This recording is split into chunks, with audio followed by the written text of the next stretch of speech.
Hi, everybody. Thank you for joining me in another episode of Band Together Leadership Seminars.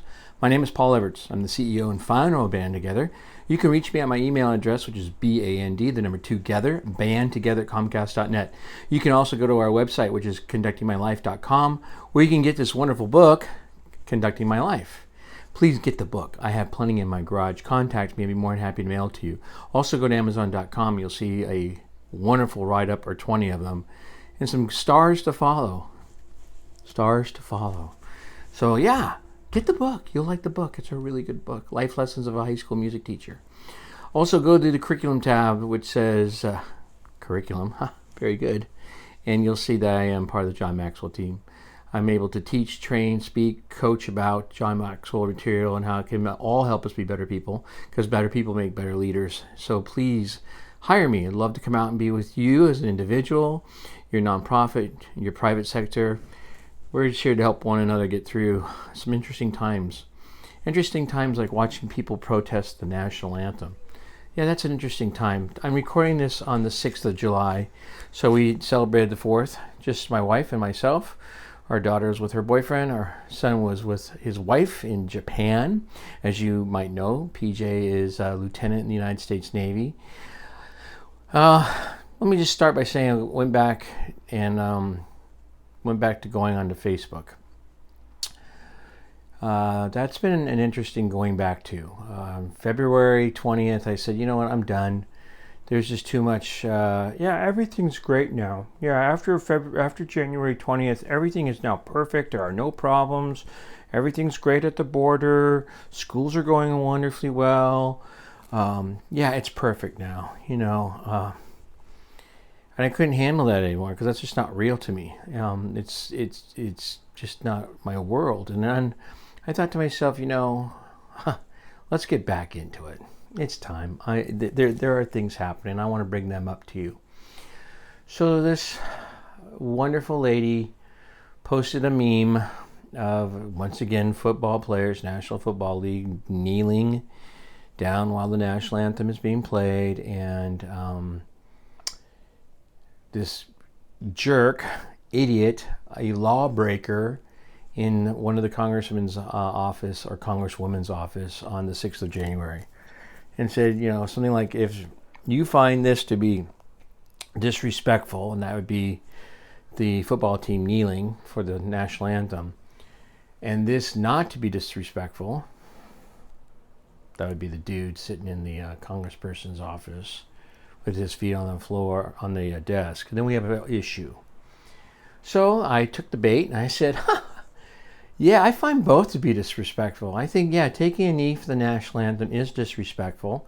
And I think going into a congressperson's office is disrespectful. The big difference, though, is it's against the law to go into a congressperson's office uninvited. That's called breaking in. That's against the law. Taking a knee in protest, not against the law. I think it's disrespectful. Yeah, sure, you have a right to do it, and I can disagree with you doing it. That's my right. And if that means you're not my friend, you don't like me anymore, then that is your right.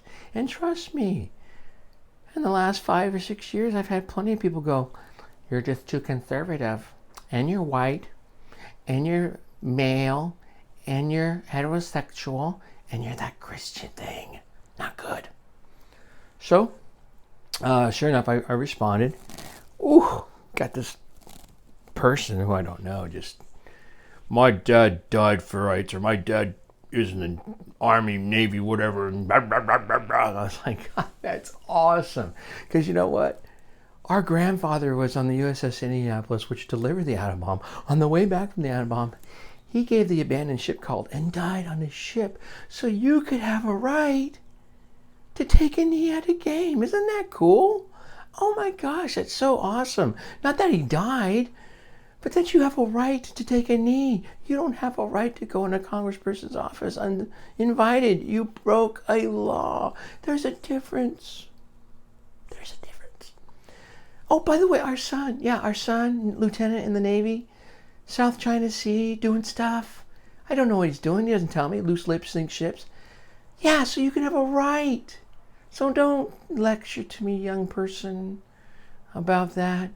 If you don't see that there's a difference between disrespect or respect versus a right, you got issues, okay? So does dear Gwen, you third place winner, you. Put the little t-shirt over your head, look like our grandson who's almost 3. He'll be 3 in September, Gwen. What are you, 34?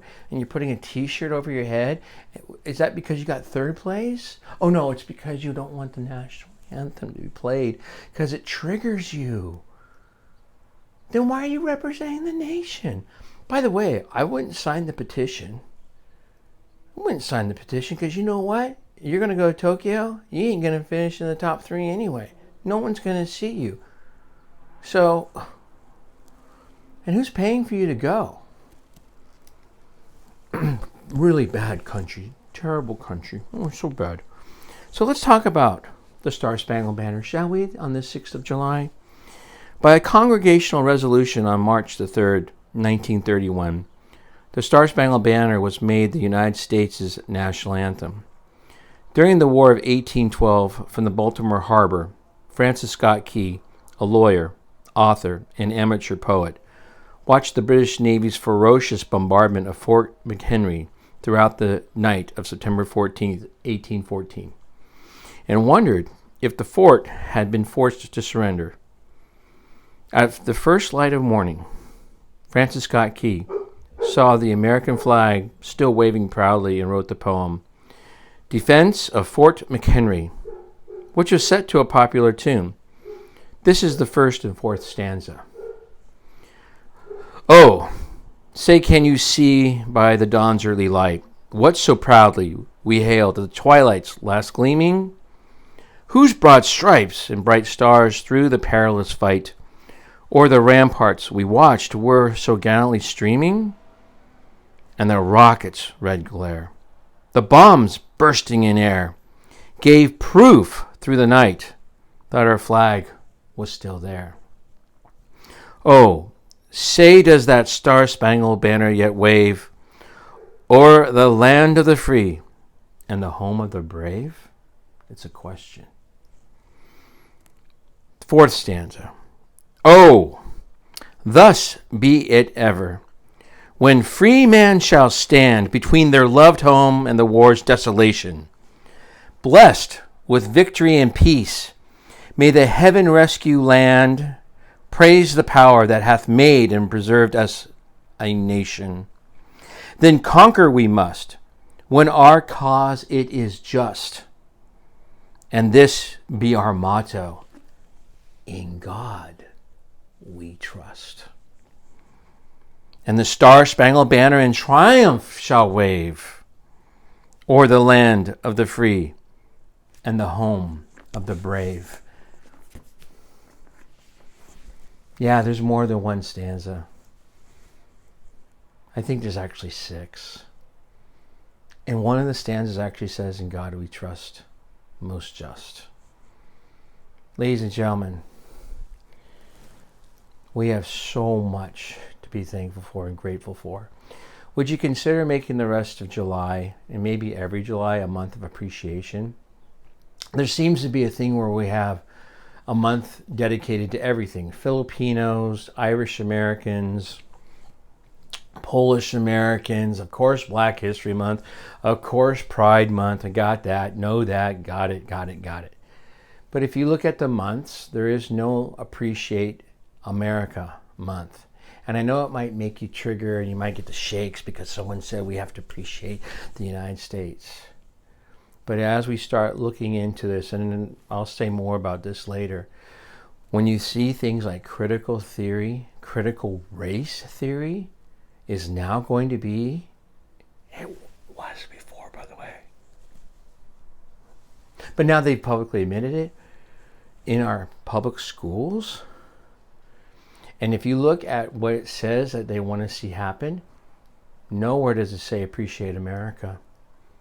Nowhere does it say and acknowledge all the good that we've done, all that we have learned, all that we have grown to be, and yet still need to grow to be. Ladies and gentlemen, StarSpangled Banner is waving. May it wave proudly and humbly at the same time.